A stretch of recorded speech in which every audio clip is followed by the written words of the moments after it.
ಆಕಾಶವಾಣಿ ವಾರ್ತೆಗಳು ಓದುತ್ತಿರುವವರು ಗಿರೀಶ್ ಮೇರ್ವೆ. ಮುಖ್ಯಾಂಶಗಳು: ಮಾರಿಷಸ್ ಪ್ರಧಾನಿ ಡಾಕ್ಟರ್ ನವೀನ್ ಚಂದ್ರ ರಾಮ್ ಗೂಲಂ ಅವರೊಂದಿಗೆ ಪ್ರಧಾನಿ ನರೇಂದ್ರ ಮೋದಿ ದೂರವಾಣಿ ಸಂಭಾಷಣೆ. ನೀತಿ ಆಯೋಗದಿಂದ ವಿಕಸಿತ ಭಾರತ ಮತ್ತು ನಿವ್ವಳ ಶೂನ್ಯ ಪರಿಸ್ಥಿತಿ ಬಗ್ಗೆ 3 ಅಧ್ಯಯನ ವರದಿ ಬಿಡುಗಡೆ. ಬ್ರಿಕ್ಸ್ನ ಭಾರತದ ಅಧ್ಯಕ್ಷತೆಯನ್ನು ಸಕ್ರಿಯವಾಗಿ ಬೆಂಬಲಿಸುವುದಾಗಿ ರಷ್ಯಾ ಘೋಷಣೆ. ಹಾಗೂ ಐಸಿಸಿ ಪುರುಷರ ಟಿ20 ವಿಶ್ವಕಪ್ ಕ್ರಿಕೆಟ್, ನೆದರ್ಲೆಂಡ್ಸ್ ಹಾಗೂ ನಮೀಬಿಯಾ ಮುಖಾಮುಖಿ. ವಾರ್ತೆಗಳ ವಿವರ. ಪ್ರಧಾನಿ ನರೇಂದ್ರ ಮೋದಿ ಅವರು ಮಾರಿಷಸ್ ಪ್ರಧಾನಿ ಡಾಕ್ಟರ್ ನವೀನ್ ಚಂದ್ರ ರಾಮ್ ಗೂಲಂ ಅವರೊಂದಿಗೆ ನಿನ್ನೆ ದೂರವಾಣಿ ಸಂಭಾಷಣೆ ನಡೆಸಿದರು. ಈ ವೇಳೆ ಎರಡೂ ರಾಷ್ಟ್ರಗಳನ್ನು ಒಂದುಗೂಡಿಸುವ ವಿಶೇಷ ಐತಿಹಾಸಿಕ ಮತ್ತು ಜನಕೇಂದ್ರಿತ ಸಂಬಂಧಗಳನ್ನು ಬಲಪಡಿಸುವ ಬದ್ಧತೆಯನ್ನು ಅವರು ಪುನರುಚ್ಚರಿಸಿದ್ದಾರೆ ಎಂದು ಸಾಮಾಜಿಕ ಮಾಧ್ಯಮ ಪೋಸ್ಟ್ನಲ್ಲಿ ಮೋದಿ ಹೇಳಿದರು. ವಿಶಾಲ ವ್ಯಾಪ್ತಿಯ ಸಹಕಾರದಲ್ಲಿನ ಪ್ರಗತಿಯನ್ನು ಇಬ್ಬರೂ ನಾಯಕರು ಪರಿಶೀಲಿಸಿದರು. ಹಿಂದೂ ಮಹಾಸಾಗರ ಪ್ರದೇಶದಲ್ಲಿ ಶಾಂತಿ ಮತ್ತು ಸ್ಥಿರತೆಯ ಹಂಚಿಕೆಯ ಉದ್ದೇಶಗಳನ್ನು ಸಾಧಿಸಲು ಭಾರತ ಮತ್ತು ಮಾರಿಷಸ್ ಒಟ್ಟಾಗಿ ಕೆಲಸ ಮಾಡುವುದನ್ನು ಮುಂದುವರಿಸುತ್ತವೆ ಎಂದು ಪ್ರಧಾನಿ ಹೇಳಿದರು. ಮುಂದಿನ ವಾರ ನಡೆಯಲಿರುವ ಎಐ ಇಂಪ್ಯಾಕ್ಟ್ ಶೃಂಗಸಭೆಗೆ ಡಾಕ್ಟರ್ ರಾಮಗೂಲಂ ಅವರನ್ನು ಸ್ವಾಗತಿಸಲು ಎದುರು ನೋಡುತ್ತಿರುವುದಾಗಿ ಪ್ರಧಾನಿ ಹೇಳಿದರು. ಸೀಶೆಲ್ಸ್ ಅಧ್ಯಕ್ಷ ಪ್ಯಾಟ್ರಿಕ್ ಹರ್ಮಿನಿ ಅವರ ಗೌರವಾರ್ಥ ರಾಷ್ಟ್ರಪತಿ ದ್ರೌಪದಿ ಮುರ್ಮು ಅವರು ನಿನ್ನೆ ರಾಷ್ಟ್ರಪತಿ ಭವನದಲ್ಲಿ ಔತಣಕೂಟವನ್ನು ಆಯೋಜಿಸಿದ್ದರು. ಸೀಶೆಲ್ಸ್ ಅಧ್ಯಕ್ಷರನ್ನು ಸ್ವಾಗತಿಸಿದ ರಾಷ್ಟ್ರಪತಿ ಅವರು ಸೀಶೆಲ್ಸ್ನೊಂದಿಗಿನ ಭಾರತದ ಸಂಬಂಧವು ಪರಸ್ಪರ ನಂಬಿಕೆ ಮತ್ತು ಗೌರವ ಮತ್ತು ಪ್ರಜಾಪ್ರಭುತ್ವ ಹಾಗೂ ಬಹುತ್ವದಲ್ಲಿ ಹಂಚಿಕೆಯ ನಂಬಿಕೆಯನ್ನು ಆಧರಿಸಿದೆ ಎಂದು ಹೇಳಿದರು. ಎರಡೂ ದೇಶಗಳ ಜನರ ನಡುವಿನ ಆಳವಾದ ಸಾಂಸ್ಕೃತಿಕ ಸಂಪರ್ಕಗಳು ನಮ್ಮನ್ನು ಒಟ್ಟಿಗೆ ಬಂಧಿಸುತ್ತವೆ ಎಂದು ಹೇಳಿದರು. ಈ ವರ್ಷ ಸೀಶೆಲ್ಸ್ ತನ್ನ ಸ್ವಾತಂತ್ರ್ಯದ 50 ವರ್ಷಗಳನ್ನು ಆಚರಿಸುತ್ತದೆ. ಹಾಗೆಯೇ ನಾವು ಭಾರತ ಸೀಶೆಲ್ಸ್ ರಾಜತಾಂತ್ರಿಕ ಸಂಬಂಧಗಳ 50ನೇ ವಾರ್ಷಿಕೋತ್ಸವವನ್ನು ಸಹ ಸ್ಮರಿಸುತ್ತಿದ್ದೇವೆ ಎಂದು ದ್ರೌಪದಿ ಮುರ್ಮು ಹೇಳಿದರು. ಅಭಿವೃದ್ಧಿಗಾಗಿ ವ್ಯಾಪಾರ, ಸುಸ್ಥಿರ ಅಭಿವೃದ್ಧಿಗಾಗಿ ಸಾಮರ್ಥ್ಯ ವೃದ್ಧಿ ಮತ್ತು ಹಂಚಿಕೆಯ ಭವಿಷ್ಯಕ್ಕಾಗಿ ಪರಸ್ಪರ ಭದ್ರತೆಯ ಆಧಾರದ ಮೇಲೆ ಸಹಕಾರವನ್ನು ಮತ್ತಷ್ಟು ಬಲಪಡಿಸುವ ಗುರಿಯನ್ನು ಹೊಂದಿರುವ ಭಾರತದ ಮಹಾಸಾಗರ್ ವಿಷನ್ನಲ್ಲಿ ಸೀಶೆಲ್ಸ್ ಪ್ರಮುಖ ಸ್ಥಾನವನ್ನು ಹೊಂದಿದೆ ಎಂದು ಅವರು ಒತ್ತಿ ಹೇಳಿದರು. ಈ ದೃಷ್ಟಿಕೋನದಡಿಯಲ್ಲಿ ಭಾರತವು ಸೀಶೆಲ್ಸ್ನ ಅಭಿವೃದ್ಧಿ ಮತ್ತು ಭದ್ರತಾ ಅಗತ್ಯಗಳನ್ನು ಪೂರೈಸಲು ಯಾವಾಗಲೂ ಸಿದ್ಧವಾಗಿದೆ ಎಂದು ಅವರು ಒತ್ತಿ ಹೇಳಿದರು. ಈ ಭೇಟಿಯ ಸಮಯದಲ್ಲಿ ಘೋಷಿಸಲಾದ ವಿಶೇಷ ಆರ್ಥಿಕ ಪ್ಯಾಕೇಜ್, ಆರೋಗ್ಯ, ಮೂಲಸೌಕರ್ಯ, ಶಿಕ್ಷಣ, ರಕ್ಷಣೆ ಮತ್ತು ಸಾಮರ್ಥ್ಯ ವೃದ್ಧಿಯಂತಹ ಸೀಶೆಲ್ಸ್ನ ಹಲವಾರು ಆದ್ಯತೆಯ ಕ್ಷೇತ್ರಗಳಲ್ಲಿ ಭಾರತ ಸೀಶೆಲ್ಸ್ ಸಹಕಾರಕ್ಕೆ ಹೊಸ ವೇಗವನ್ನು ನೀಡುತ್ತದೆ ಎಂದು ಅಧ್ಯಕ್ಷರು ವಿಶ್ವಾಸ ವ್ಯಕ್ತಪಡಿಸಿದರು. ದ್ವಿಪಕ್ಷೀಯ ಸಹಕಾರವನ್ನು ಮತ್ತಷ್ಟು ಗಾಢವಾಗಿಸಲು ಎರಡೂ ರಾಷ್ಟ್ರಗಳ ನಡುವೆ ಅಪಾರ ಸಾಮರ್ಥ್ಯವಿದೆ ಎಂದು ಉಭಯ ನಾಯಕರು ಒಪ್ಪಿಕೊಂಡರು.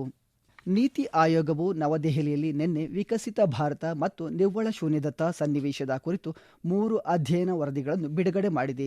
ಒಟ್ಟಾರೆ ಮಾರ್ಗಸೂಚಿ, ಸ್ಥೂಲ ಆರ್ಥಿಕ ಪರಿಣಾಮಗಳು ಮತ್ತು ಹಣಕಾಸಿನ ಅಗತ್ಯಗಳ ಮೇಲೆ ಈ ವರದಿ ಕೇಂದ್ರೀಕರಿಸಿದೆ.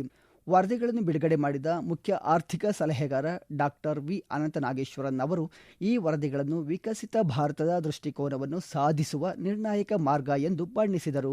2025-26ರ ಆರ್ಥಿಕ ಸಮೀಕ್ಷೆಯಲ್ಲಿ ಹೈಲೈಟ್ ಮಾಡಿದಂತೆ ಇಂಧನ ಪರಿವರ್ತನೆಯು ಭಾರತದ ದೀರ್ಘಕಾಲೀನ ಬೆಳವಣಿಗೆಯ ಕಾರ್ಯತಂತ್ರದ ಪ್ರಮುಖ ಆಧಾರ ಸ್ತಂಭವಾಗಿ ಉಳಿದಿದೆ ಎಂದು ಅವರು ಒತ್ತಿ ಹೇಳಿದರು. ಈ ವರದಿಗಳು ದೇಶದ ಅಭಿವೃದ್ಧಿಯ ಕುರಿತು ಭವಿಷ್ಯದ ಚರ್ಚೆಗಳಿಗೆ ಮಾನದಂಡವಾಗುತ್ತವೆ. 2026-27ರ ಕೇಂದ್ರ ಬಜೆಟ್ನಲ್ಲಿ ವಿವರಿಸಿರುವ ಆಕಾಂಕ್ಷೆಗಳಿಗೆ ಅನುಗುಣವಾಗಿ ಉತ್ಪಾದನಾ ಸಾಮರ್ಥ್ಯಗಳನ್ನು ಬಲಪಡಿಸುವ ಮಹತ್ವವನ್ನು ಡಾಕ್ಟರ್ ನಾಗೇಶ್ವರನ್ ಮತ್ತಷ್ಟು ಎತ್ತಿ ತೋರಿಸಿದರು. ಮಹಾರಾಷ್ಟ್ರದ ಜಿಲ್ಲಾ ಪರಿಷತ್ ಚುನಾವಣೆಯಲ್ಲಿ ಬಿಜೆಪಿ ಮತ್ತು ಮಹಾಯುತಿಯ ಅದ್ಭುತ ಯಶಸ್ಸನ್ನು ಪ್ರಧಾನಿ ನರೇಂದ್ರ ಮೋದಿ ಶ್ಲಾಘಿಸಿದ್ದಾರೆ. ಸಾಮಾಜಿಕ ಮಾಧ್ಯಮ ಪೋಸ್ಟ್ನಲ್ಲಿ ಗ್ರಾಮೀಣ ಮತ್ತು ನಗರ ಮಹಾರಾಷ್ಟ್ರದಾದ್ಯಂತ ಜನರು ಉತ್ತಮ ಆಡಳಿತ ಮತ್ತು ರಾಜ್ಯದ ಅದ್ಭುತ ಸಂಸ್ಕೃತಿಯ ಸ್ಫೂರ್ತಿಯಲ್ಲಿ ಕೆಲಸ ಮಾಡುವ ಮೈತ್ರಿಯನ್ನು ಬಯಸುತ್ತಾರೆ ಎಂದು ಮೋದಿ ಹೇಳಿದ್ದಾರೆ. ತಳಮಟ್ಟದಲ್ಲಿ ದಣಿವಿಲ್ಲದೆ ಕೆಲಸ ಮಾಡಿದ್ದಕ್ಕಾಗಿ ಪಕ್ಷದ ಕಾರ್ಯಕರ್ತರನ್ನು ಅವರು ಶ್ಲಾಘಿಸಿದ್ದಾರೆ. ಭಾರತ ಅಮೆರಿಕ ವ್ಯಾಪಾರ ಒಪ್ಪಂದವು ರಾಷ್ಟ್ರೀಯ ಹಿತಾಸಕ್ತಿಯಲ್ಲಿ ಅತ್ಯುತ್ತಮವಾದ ಒಪ್ಪಂದವಾಗಿದ್ದು, ಇದರಲ್ಲಿ ರೈತರ ಹಿತಾಸಕ್ತಿಗಳನ್ನು ಸಂಪೂರ್ಣವಾಗಿ ರಕ್ಷಿಸಲಾಗಿದೆ ಎಂದು ಕೇಂದ್ರ ಕೃಷಿ ಸಚಿವ ಶಿವರಾಜ್ ಸಿಂಗ್ ಚೌಹಾಣ್ ಹೇಳಿದ್ದಾರೆ. ಉತ್ತರ ಪ್ರದೇಶದ ಮಥುರಾದಲ್ಲಿ ಗೋವರ್ಧನ ಪರಿಕ್ರಮದ ನಂತರ ಮಾಧ್ಯಮಗಳೊಂದಿಗೆ ಮಾತನಾಡಿದ ಅವರು, ಈ ವ್ಯಾಪಾರ ಒಪ್ಪಂದವು ಭಾರತದ ರೈತರು, ಮಹಿಳೆಯರು ಮತ್ತು ಯುವಕರ ಕನಸುಗಳಿಗೆ ಹೊಸ ರೆಕ್ಕೆಗಳನ್ನು ನೀಡಲಿದ್ದು, ಅವರು ಪ್ರಗತಿ ಮತ್ತು ಅಭಿವೃದ್ಧಿಯ ಹೊಸ ಎತ್ತರಕ್ಕೆ ಏರಲು ಅನುವು ಮಾಡಿಕೊಡುತ್ತದೆ ಎಂದು ತಿಳಿಸಿದ್ದಾರೆ. ಈ ಒಪ್ಪಂದದಲ್ಲಿ ಗೋಧಿ ಮತ್ತು ಭತ್ತ ಸೇರಿದಂತೆ ಪ್ರಮುಖ ಧಾನ್ಯಗಳನ್ನು ಸಂಪೂರ್ಣವಾಗಿ ರಕ್ಷಿಸಲಾಗಿದೆ ಎಂದು ಅವರು ಪ್ರತಿಪಾದಿಸಿದರು. ಈ ವಾರ್ತೆಗಳನ್ನು ಆಕಾಶವಾಣಿಯಿಂದ ಕೇಳುತ್ತಿದ್ದೀರಿ.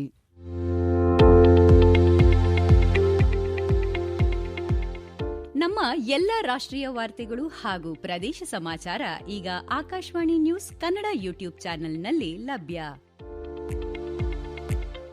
ನಮ್ಮ ಎಕ್ಸ್ ಖಾತೆ ಮತ್ತು ಇನ್ಸ್ಟಾಗ್ರಾಂ ಖಾತೆ ಆಕಾಶವಾಣಿ ನ್ಯೂಸ್ ಕನ್ನಡ. ಹೆಚ್ಚಿನ ಮಾಹಿತಿಗಾಗಿ ನಮ್ಮ ಫೇಸ್ಬುಕ್ ಖಾತೆ ಆಕಾಶವಾಣಿ ವಾರ್ತೆ ಕನ್ನಡವನ್ನು ಅನುಸರಿಸಿ.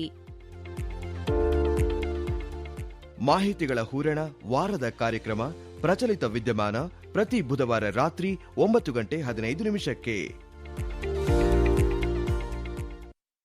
ಬ್ರಿಕ್ಸ್ನ ಭಾರತದ ಅಧ್ಯಕ್ಷತೆಯನ್ನು ಸಕ್ರಿಯವಾಗಿ ಬೆಂಬಲಿಸುವುದಾಗಿ ರಷ್ಯಾ ಹೇಳಿದೆ. ನವದೆಹಲಿಯ ಕಾರ್ಯಸೂಚಿಯನ್ನು ಆಧುನಿಕ ಮತ್ತು ಹೆಚ್ಚು ಪ್ರಸ್ತುತವೆಂದು ವಿವರಿಸಿರುವ ರಷ್ಯಾ, ಭಯೋತ್ಪಾದನೆ ನಿಗ್ರಹ ಮತ್ತು ಇಂಧನ ಭದ್ರತೆಯ ಮೇಲೆ ಬಲವಾದ ಗಮನವನ್ನು ಹೊಂದಿದೆ ಎಂದು ತಿಳಿಸಿದೆ. ಈ ವರ್ಷ ಜನವರಿ 1ರಂದು ಅಧ್ಯಕ್ಷತೆ ವಹಿಸಿಕೊಂಡ ಭಾರತವು ಭವಿಷ್ಯಕ್ಕಾಗಿ ತಯಾರಿ ನಡೆಸುವಾಗ ಪ್ರಸ್ತುತ ಜಾಗತಿಕ ಸವಾಲುಗಳನ್ನು ಪರಿಹರಿಸುವ ವಿಷಯಗಳಿಗೆ ಆದ್ಯತೆ ನೀಡುತ್ತಿದೆ ಎಂದು ರಷ್ಯಾದ ವಿದೇಶಾಂಗ ಸಚಿವ ಸೆರ್ಗೈ ಲಾವ್ರೋವ್ ಹೇಳಿದರು. ಬ್ರಿಕ್ಸ್ಗೆ ನೀಡಿದ ಸಂದರ್ಶನದಲ್ಲಿ ಈ ಪ್ರದೇಶದಲ್ಲಿ ನಿರಂತರ ಬೆದರಿಕೆಗಳ ನಡುವೆ ಭಯೋತ್ಪಾದನೆ ನಿಗ್ರಹದ ಪ್ರಸ್ತುತತೆಯನ್ನು ಲಾವ್ರೋವ್ ಎತ್ತಿ ತೋರಿಸಿದರು. ಜಾಗತಿಕ ಸಮಾವೇಶದಲ್ಲಿ ವಿಶ್ವಸಂಸ್ಥೆಯಲ್ಲಿ ರಷ್ಯಾ ಭಾರತದೊಂದಿಗೆ ನಿಕಟವಾಗಿ ಕಾರ್ಯನಿರ್ವಹಿಸುತ್ತಿದೆ ಎಂದು ಅವರು ಹೇಳಿದರು. ಕೃತಕ ಬುದ್ಧಿಮತ್ತೆ, ಆಡಳಿತದ ಸಹಕಾರ ಸೇರಿದಂತೆ ಆಹಾರ, ಇಂಧನ ಮತ್ತು ಐಸಿಟಿ ಭದ್ರತೆಯ ಮಹತ್ವವನ್ನು ಲಾವ್ರೋವ್ ಒತ್ತಿ ಹೇಳಿದರು. ಬ್ರಿಕ್ಸ್ ಸದಸ್ಯರು ರಾಷ್ಟ್ರೀಯ ಸಾರ್ವಭೌಮತ್ವವನ್ನು ಕಾಪಾಡುವಾಗ ಪಾರದರ್ಶಕತೆಯನ್ನು ಬೆಂಬಲಿಸುತ್ತಾರೆ ಎಂದು ಅವರು ಹೇಳಿದರು. ಮಹಾರಾಷ್ಟ್ರ ಜಿಲ್ಲಾ ಪರಿಷತ್ ಚುನಾವಣೆಯಲ್ಲಿ ಬಿಜೆಪಿ ನೇತೃತ್ವದ ಮಹಾಯುತಿ ಮೈತ್ರಿಕೂಟವು ಭರ್ಜರಿ ಜಯ ದಾಖಲಿಸಿದೆ. ರಾಜ್ಯ ಚುನಾವಣಾ ಆಯೋಗವು ಫಲಿತಾಂಶ ಘೋಷಿಸಿದ 731 ಸ್ಥಾನಗಳ ಪೈಕಿ ಮೈತ್ರಿಕೂಟವು 552 ಸ್ಥಾನಗಳನ್ನು ಗೆದ್ದುಕೊಂಡಿದೆ. ಆಡಳಿತಾರೂಢ ಮೈತ್ರಿಕೂಟದೊಳಗೆ ಭಾರತೀಯ ಜನತಾ ಪಕ್ಷವು 225 ಸ್ಥಾನಗಳೊಂದಿಗೆ ಅಗ್ರಸ್ಥಾನದಲ್ಲಿ ಹೊರಹೊಮ್ಮಿದರೆ, ನಂತರದ ಸ್ಥಾನಗಳಲ್ಲಿ ಕಾಂಗ್ರೆಸ್ 165 ಸ್ಥಾನಗಳನ್ನು ಮತ್ತು ಏಕನಾಥ್ ಸಿಂಧೆ ನೇತೃತ್ವದ ಶಿವಸೇನೆ 162 ಸ್ಥಾನಗಳನ್ನು ಪಡೆದಿವೆ. ವಿರೋಧ ಪಕ್ಷವಾದ ಮಹಾವಿಕಾಸ್ ಅಘಾಡಿಯಲ್ಲಿ ಕಾಂಗ್ರೆಸ್ 55 ಸ್ಥಾನಗಳನ್ನು ಗೆದ್ದರೆ, ಉದ್ಧವ್ ಠಾಕ್ರೆ ನೇತೃತ್ವದ ಶಿವಸೇನೆ 43 ಸ್ಥಾನಗಳನ್ನು ಹಾಗೂ ಶರದ್ ಪವಾರ್ ನೇತೃತ್ವದ ಎನ್ಸಿಪಿ 26 ಸ್ಥಾನಗಳನ್ನು ಪಡೆದುಕೊಂಡಿವೆ. ಉಳಿದ ಸ್ಥಾನಗಳನ್ನು ಪಕ್ಷೇತರರು ಮತ್ತು ಸಣ್ಣ ಪಕ್ಷಗಳು ಹಂಚಿಕೊಂಡಿವೆ. ಎಲೆಕ್ಟ್ರಾನಿಕ್ಸ್ ಮತ್ತು ಐಟಿ ಸಚಿವ ಅಶ್ವಿನಿ ವೈಷ್ಣವ್ ನವದೆಹಲಿಯಲ್ಲಿ ನಿನ್ನೆ ಭಾರತಕ್ಕೆ ಅಮೆರಿಕದ ರಾಯಭಾರಿಯಾಗಿರುವ ಸೆರ್ಗಿಯಾ ಗೋರ್ ಅವರನ್ನು ಭೇಟಿಯಾದರು. ಅರೆವಾಹಕಗಳು, ಎಲೆಕ್ಟ್ರಾನಿಕ್ಸ್ ಉತ್ಪಾದನೆ ಮತ್ತು ಪೂರೈಕೆ ಸರಪಳಿ ಸ್ಥಿತಿಸ್ಥಾಪಕತ್ವದ ಮೇಲೆ ಕೇಂದ್ರೀಕರಿಸಿ ಕಾರ್ಯತಂತ್ರದ ಸಂಬಂಧಗಳನ್ನು ಬಲಪಡಿಸುವ ಬಗ್ಗೆ ಅವರು ಚರ್ಚಿಸಿದರು. ಸಾಮಾಜಿಕ ಮಾಧ್ಯಮ ಪೋಸ್ಟ್ನಲ್ಲಿ ಸಚಿವ ಅಶ್ವಿನಿ ವೈಷ್ಣವ್ ಎಐ ಇಂಪ್ಯಾಕ್ಟ್ ಶೃಂಗಸಭೆ 2026ರಲ್ಲಿ ಅಮೆರಿಕದಿಂದ ಬಲವಾದ ಭಾಗವಹಿಸುವಿಕೆಯನ್ನು ಎದುರು ನೋಡುತ್ತಿದ್ದೇನೆ ಎಂದು ಹೇಳಿದರು. ದೆಹಲಿಯ ಅರುಣ್ ಜೇಟ್ಲಿ ಕ್ರೀಡಾಂಗಣದಲ್ಲಿ ಇಂದು ನಡೆಯಲಿರುವ ಐಸಿಸಿ ಪುರುಷರ ಟಿ20 ವಿಶ್ವಕಪ್ ಕ್ರಿಕೆಟ್ನಲ್ಲಿ ನೆದರ್ಲ್ಯಾಂಡ್ಸ್ ತಂಡವು ನಮೀಬಿಯಾವನ್ನು ಎದುರಿಸಲಿದೆ. ಪಂದ್ಯವು ಬೆಳಗ್ಗೆ 11 ಗಂಟೆಗೆ ಆರಂಭವಾಗಲಿದೆ. ಚೆನ್ನೈನ ಎಂಎ ಚಿದಂಬರಂ ಕ್ರೀಡಾಂಗಣದಲ್ಲಿ ನಡೆಯಲಿರುವ ಮತ್ತೊಂದು ಪಂದ್ಯದಲ್ಲಿ ನ್ಯೂಜಿಲೆಂಡ್ ಯುನೈಟೆಡ್ ಅರಬ್ ಎಮಿರೇಟ್ಸ್ ತಂಡವನ್ನು ಎದುರಿಸಲಿದೆ. ಪಂದ್ಯವು ಮಧ್ಯಾಹ್ನ 3 ಗಂಟೆಗೆ ಆರಂಭವಾಗಲಿದೆ. ಇನ್ನು ಸಂಜೆ ಕೊಲಂಬೋದ ಸಿಮ್ಮಳಿ ಸ್ಪೋರ್ಟ್ಸ್ ಕ್ಲಬ್ನಲ್ಲಿ ನಡೆಯುವ ಟಿ20 ವಿಶ್ವಕಪ್ ಕ್ರಿಕೆಟ್ನಲ್ಲಿ ಪಾಕಿಸ್ತಾನ ತಂಡವು ಯುನೈಟೆಡ್ ಸ್ಟೇಟ್ಸ್ ಅನ್ನು ಎದುರಿಸಲಿದೆ. ಪಂದ್ಯವು ಸಂಜೆ 7 ಗಂಟೆಗೆ ಆರಂಭವಾಗಲಿದೆ. ನವದೆಹಲಿಯಲ್ಲಿ ನಿನ್ನೆ ನಡೆದ ಏಷ್ಯನ್ ಶೂಟಿಂಗ್ ರೈಫಲ್ಸ್ ಪಿಸ್ತೂಲ್ಸ್ ಚಾಂಪಿಯನ್ಶಿಪ್ನಲ್ಲಿ ಮಹಿಳೆಯರ ತಂಡ 25 ಮೀಟರ್ ಪಿಸ್ತೂಲ್ ಸ್ಪರ್ಧೆಯಲ್ಲಿ ಭಾರತದ ಇಶಾ ಸಿಂಗ್, ಮನು ಭಾಕರ್ ಮತ್ತು ರಿದಮ್ ಸಾಂಗ್ವಾನ್ ಚಿನ್ನದ ಪದಕ ಗೆದ್ದರು. ಭಾರತೀಯ ತಂಡ ಒಟ್ಟು 1751 ಅಂಕಗಳೊಂದಿಗೆ ಅಗ್ರಸ್ಥಾನದಲ್ಲಿದೆ. ಚೈನೀಸ್ ತೈಪೆ 1735 ಅಂಕಗಳೊಂದಿಗೆ ಬೆಳ್ಳಿ ಪದಕ ಗೆದ್ದರೆ, ವಿಯೆಟ್ನಾಂ 1729 ಅಂಕಗಳೊಂದಿಗೆ ಕಂಚಿನ ಪದಕ ಗೆದ್ದಿತು. ಕೊನೆಯಲ್ಲಿ ಮತ್ತೊಮ್ಮೆ ಮುಖ್ಯಾಂಶಗಳು. ಮಾರಿಷಸ್ ಪ್ರಧಾನಿ ಡಾಕ್ಟರ್ ನವೀನ್ ಚಂದ್ರ ರಾಮ್ ಗೂಲಂ ಅವರೊಂದಿಗೆ ಪ್ರಧಾನಿ ನರೇಂದ್ರ ಮೋದಿ ದೂರವಾಣಿ ಸಂಭಾಷಣೆ. ನೀತಿ ಆಯೋಗದಿಂದ ವಿಕಸಿತ ಭಾರತ ಮತ್ತು ನಿವ್ವಳ ಶೂನ್ಯ ಪರಿಸ್ಥಿತಿ ಬಗ್ಗೆ 3 ಅಧ್ಯಯನ ವರದಿ ಬಿಡುಗಡೆ. ಬ್ರಿಕ್ಸ್ನ ಭಾರತದ ಅಧ್ಯಕ್ಷತೆಯನ್ನು ಸಕ್ರಿಯವಾಗಿ ಬೆಂಬಲಿಸುವುದಾಗಿ ರಷ್ಯಾ ಘೋಷಣೆ. ಹಾಗೂ ಐಸಿಸಿ ಪುರುಷರ ಟಿ20 ವಿಶ್ವಕಪ್ ಕ್ರಿಕೆಟ್, ನೆದರ್ಲ್ಯಾಂಡ್ಸ್ ಹಾಗೂ ನಮೀಬಿಯಾ ಮುಖಾಮುಖಿ.